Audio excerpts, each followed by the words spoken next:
Glad Mom committed something clever. Did you guys look at Frenchies?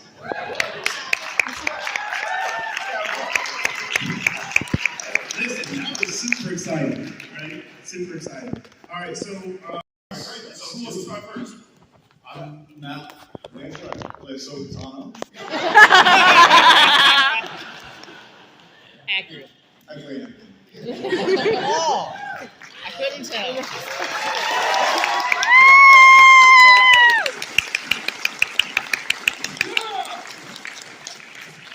Hi, I'm Ashley Epstein. And Hi, Ashley. I have to say, this is incredible. I did not expect this when we walked in the room. Isn't this amazing? Yeah, we were looking down that little hall. Yeah. And that was just for Ashley. That was just Matt and I, actually. Doing Ashley walked. Ashley. she likes to get pumped up before she does these things. Yeah. So we typically try to hype her up. And I talked about being a hype friend, and they're the best hype friends, for sure. Oh, yeah, we have had such a great time here in Huntsville. Thank God. Is this your first time in Huntsville? It's my first time. Okay. I've been here on a field trip. Well, that doesn't count.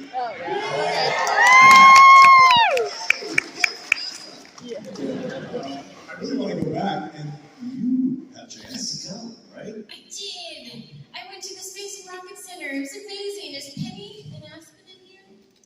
Should go to Space Shot. Yeah, okay. They gave us a tour, and I got to do the training, and I got to go in like the ball thing where you flip wow. upside down. Yes! Did you go on the ride that actually shoots you straight up? That's Space Shot. I didn't do that, but I did it's called Space Shot. the anti-gravity thing. Right. How's it going? Yes, I've been to all sorts so much. That is so cool. That's really awesome. Haven't you guys been to space? James, how's you playing your character? Oh, he's all right, too. I love Obi-Wan Kenobi. How could you not love Obi-Wan? And you get 2 Jedis for the price of one with me, because I'm also Jedi Master Grogu as well.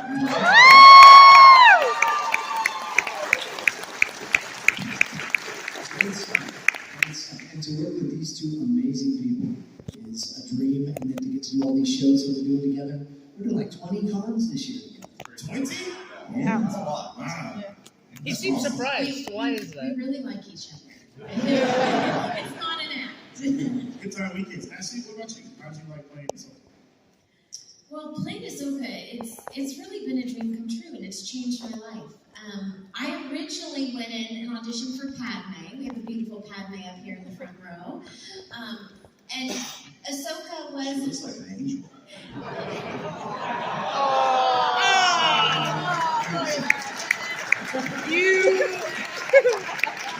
Is there something going on here? Maybe.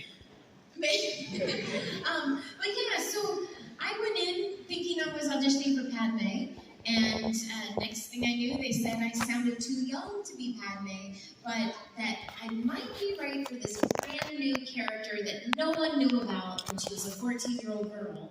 And originally they wanted Ahsoka to have an Icelandic accent, as if anyone heard at Star Wars Celebration I recently shared. Luckily, Dave wasn't too tied to that, and when he heard my own voice, I was cast as Ahsoka, and I was so confused because my Icelandic accent was terrible. And I showed up for my first day of work, and he said, "No, just be yourself. We want you to use your own voice, bring your own personality and kind of heart and soul and humor to the character." But it was because you did something you don't normally do. What was that? You got a little snippy. I did. Well, so when we went to the callback, they said, we like her, but we need her to practice her Icelandic accent, because like I said, it was pretty bad.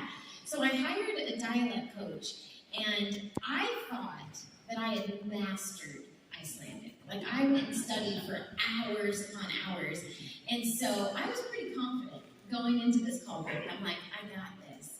And so I say the first line in Icelandic, and then Dave Filoni stops me.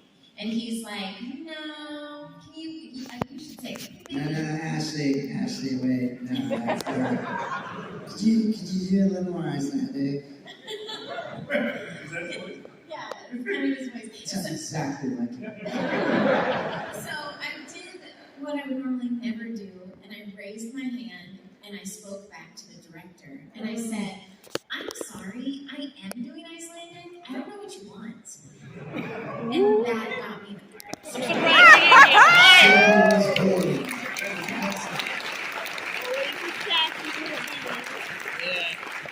fired. Yeah, for Anakin, it's the Clone Wars series that we got to do is really amazing for the character because we got to expand on a character and a hero that we never really got to see in the films. And so we had 7 seasons to make this guy into the hero that we didn't get to see, and I think it makes his fall so much more tragic. And it adds to the saga in such a special way. Somebody told me, James, I don't think I told you, it was yesterday. They said that the Clone Wars for them, to like sum it up, when Obi-Wan screams, "You were my brother." You're my brother, Anakin! I loved you! So, you poopy! I think that line was cut. But anyway, that line means so much more to them because of the Clone Wars.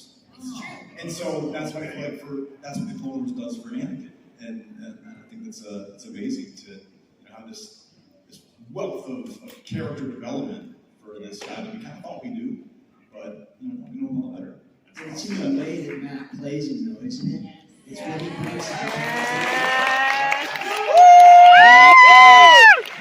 I can't clap, man. My hands are blood.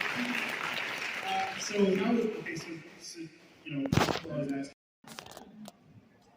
This right here. Yeah, I mean, it's like, how long have we been doing this? 17 years? 17 years. Since we started? Yeah, 15 years. It's the 15th-year anniversary for Clone Wars, but we worked on the show for 2 years before it came out. That's what it's like to work with someone like George Lucas, who has a couple of bucks.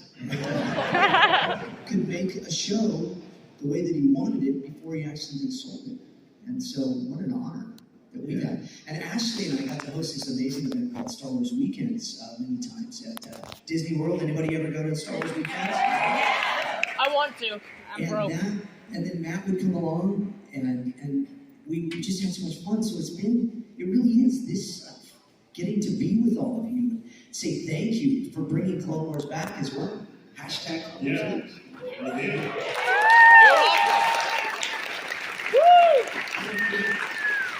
17 years later, we really thought we'd be sitting in a packed out room talking about the Clone Wars. But that's just some of the most special thing about it to me is that all this time later, the fandom is still so high, and people love this thing, and it's something that kind of brings all of us together as Star Wars fans. Star Wars fans never die. Absolutely. Yeah. We can't. They just grow.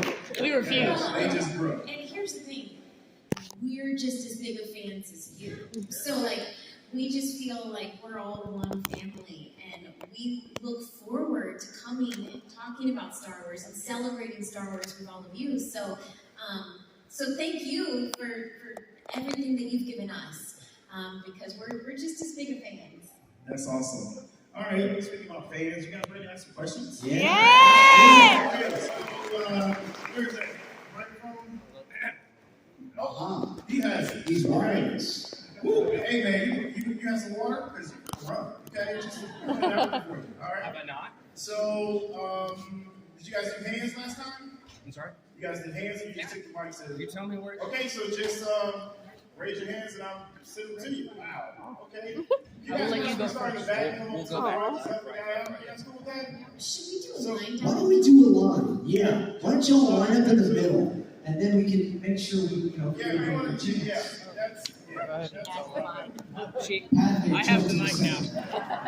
I have it now. Yeah, that helps you out too. I wanted to know, this is a question for Matt. Do you think Anakin's fall started when Obi-Wan faked his death at the funeral?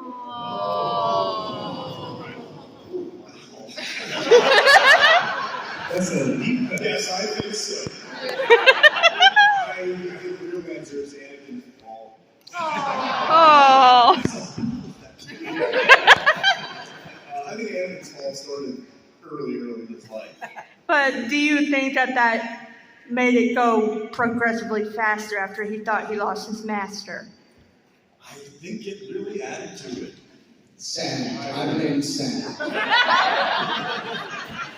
Who hates that?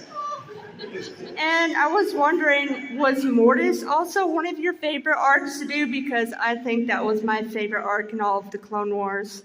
Mortis for me is probably one of my favorite arcs. For Anakin, it was the first time I got to play that distressed, emotional discovery of who he is and what might he become. And it was a really special arc, I think, probably for all of us. Yeah. And yeah, it's definitely one of my favorites. All right, thank you, Matt. Thanks. Shit. But my favorite one is probably in my life. When you find people who need your help, you help them no matter what. I guess it's just who I am. High five. Can't clap. Yeah. I like this as good as it's just I don't. that's the character in me. Like, he's just I'll have a good time and kill some droids. Or in your case, younglings. And one of the ones we quote along, it's like, there's gonna be a rough landing. Crashes are rough. Landings are not. Well, then it's a crash landing. Thank you guys so much. Thank you. Clap. Once again, I one-handed emoji. Good. This is for all three of you. It doesn't have to be your scene, it can be any scene. But what was the hardest scene for you to process in the series in general? Probably Ahsoka's death. Hardest scene to process. Well, you know what? It is a toss-up because Ahsoka has a lot of scenes like that.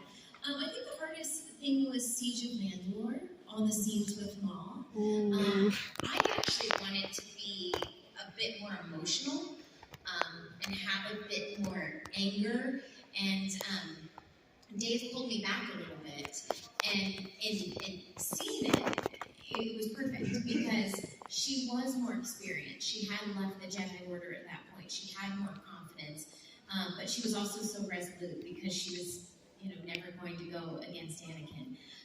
So yeah, that was probably the hardest scenes, or a couple of scenes I ever did. Yeah, easy for me. Lawless, Darth Maul, spoiler alert, season 5, Duchess Satine. We got the scripts when we walked in, so I did not know until the moment happened with Satine that was going to happen. So it was when Obi-Wan says Satine under his breath, and that was just ad-lib stuff. That was just emotion happening. Very emotional, very hard to do. But Anna Graves deserves a huge shout out. She's the Duchess Satine. She's fantastic. Oh, you don't mind this. I'll take this more from like an acting perspective, I suppose. The Mortis arc for me was just such a weird. That was my favorite arc. And I loved it because of that. Yes. But I think you said the word process. I think just as an actor, it's like Star Wars is already really. You have to use your creativity and imagination. You're like, what are we flying on? But that one in particular was like really like, okay, so there's a father, son, daughter, mythical. Like, what are we talking about? And then when you see it, it makes a lot more sense, kind of. But from a certain point of view. Good old Obi-Wan with the wise quotes.